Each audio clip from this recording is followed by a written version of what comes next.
Assalamualaikum warahmatullahi wabarakatuh. Alhamdulillahirabbil alamin. Wassalatu wassalamu ala asyrafil anbiya'i wal mursalin nabiyina Muhammadin wa ala alihi wa sahbihi ajmain. Perkenalkan, nama saya Ardi Himawan Atmajah, NIM 12 12 01 12 13 5, Program Studi Hukum Keluarga, Fakultas Syariah dan Hukum, UIN Suska Riau. Baiklah, pada kesempatan kali ini saya akan mempresentasikan materi tentang persepsi. Namun sebelumnya saya berterima kasih kepada Bapak Ansor MPDI selaku dosen pengampu di mata kuliah komunikasi, yang mana beliau telah memberikan waktu dan kesempatan kepada saya untuk mempresentasikan dan menjelaskan materi yang telah beliau berikan. Langsung saja, pengertian persepsi. Persepsi merupakan suatu proses yang didahului oleh penginderaan, yaitu proses diterimanya suatu objek oleh individu melalui alat indera, atau juga bisa disebut sebagai proses sensoris. Namun proses itu tidak berhenti begitu saja, melainkan objek tersebut diteruskan, kemudian proses selanjutnya disebut sebagai proses persepsi.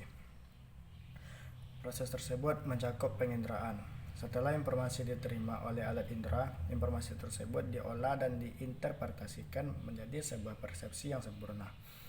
Menurut Kamus Besar Bahasa Indonesia, persepsi adalah tanggapan, penerimaan langsung dari suatu serapan, atau merupakan proses seseorang mengetahui beberapa hal melalui panca indera yang dimilikinya. Jadi, dapat disimpulkan dari pengertian persepsi tersebut bahwa persepsi merupakan proses dalam memakai sesuatu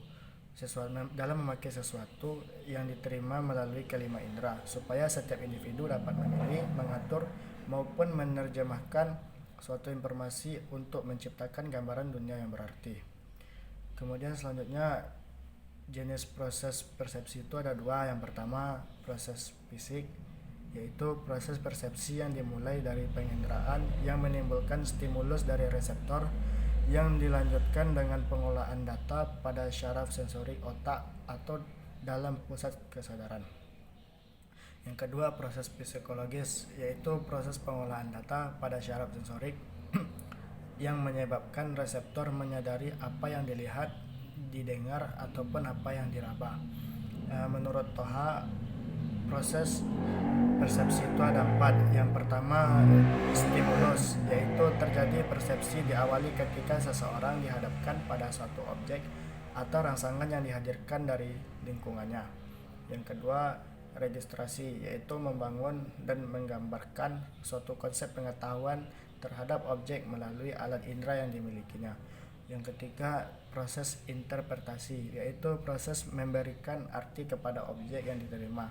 Proses interpretasi ini bergantung pada cara pendalamannya, motivasinya, dan kepribadian seseorang dalam menyikapinya. Dan proses keempat yaitu proses umpan balik, yaitu setelah melalui proses interpretasi, informasi yang sudah diterima dipersepsikan oleh seseorang dalam bentuk umpan balik atau tanggapan terhadap objek tersebut. Adapun pengaruh persepsi terhadap komunikasi adalah sebagai berikut, yaitu menimbulkan perdebatan, terjadinya kegagalan penyampaian pesan, perubahan informasi, timbulnya komunikasi kurang efektif, memicu terjadinya perselisihan, mengembangkan sikap saling menghargai, mengenalkan sudut pandang orang lain, menumbuhkan sikap tidak judgmental. Kemudian adapun perbedaan persepsi laki-laki dan perempuan, yaitu laki-laki memiliki kemampuan motorik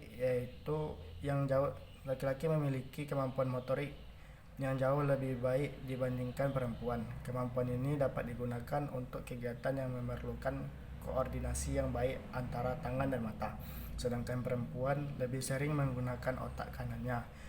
Hal tersebut yang menjadikan alasan perempuan lebih mampu melihat dari berbagai sudut pandang dan menarik kesimpulan. Otak laki-laki tidak memiliki koneksi yang baik tentang hal-hal yang melibatkan perasaan, emosi, atau curhatan hati. Laki-laki biasanya ketika memutuskan sesuatu jarang melibatkan perasaan. Laki-laki juga jarang menganalisis perasaannya dibandingkan dengan perempuan yang biasanya selalu melibatkan perasaan dalam memutuskan sesuatu. Adanya perbedaan respon antara laki-laki dan perempuan terjadi karena perempuan memiliki verbal center pada kedua bagian otaknya, sedangkan laki-laki hanya memiliki satu verbal center pada otak kirinya. Biasanya ini yang menyebabkan perempuan lebih suka berdiskusi, bergosip, bercerita panjang lebar dibandingkan laki-laki yang hanya diam saja.